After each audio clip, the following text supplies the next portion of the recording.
Assalamualaikum warahmatullahi wabarakatuh. Nama saya Alfika Saada binti Jafirin dengan NIM 12440101744. Tujuan video ini adalah untuk melakukan tugasan ujian akhir semester, yang mana dalam video ini saya akan menganalisis satu ayat dari satu surah. Dan pilihan surah yang saya pilih ialah surah An-Nur ayat 2. Selain itu, saya akan membahas dua aspek daripada ayat ini, yaitu asbabun nuzul dan muhkam. Sebelum saya masuk ke dua aspek tersebut, saya akan membaca surah An-Nur ayat kedua. A'udzubillahi minasyaitonirrajim. Bismillahirrahmanirrahim. Az-zaniyatu waz-zani fajlidu kulla wahidin minhuma mi'ata jaldah ولا تأخذكم بهما رأفة في دين الله إن كنتم تؤمنون بالله واليوم الآخر وليشهد عذابهما طائفة من المؤمنين Sadaqallahul azim. Artinya, penzina perempuan dan penzina lelaki, sebatlah masing-masing daripada keduanya 100 kali, dan janganlah rasa belas kasihan kepada keduanya, mencegah kamu untuk menjalankan agama hukum Allah. Jika kamu beriman kepada Allah dan hari kemudian, dan hendaklah pelaksanaan hukum mereka disaksikan oleh sebahagian orang mukmin. Berdasarkan kitab melalui riwayat Az-Zuhri dari Ubaidillah ibnu Abdullah, ibnu Atabah, ibnu Mas'ud, dari Abu Hurairah dan Zaid ibnu Khalid al-Juhani, tentang kisah dua orang Badui yang datang menghadap kepada Rasulullah SAW.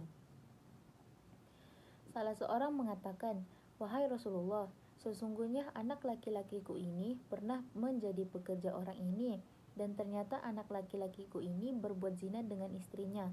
Maka aku tebus anak laki-lakiku ini darinya dengan 100 ekor kambing dan seorang budak perempuan.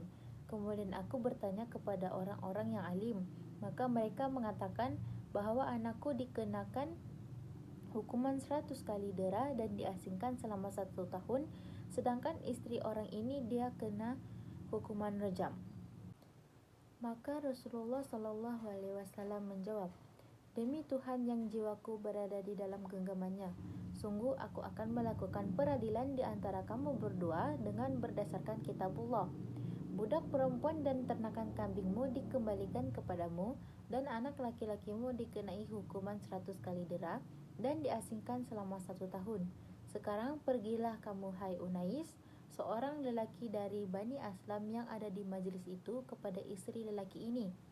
Tanyailah dia, jika dia mengaku, maka hukum rajamlah dia."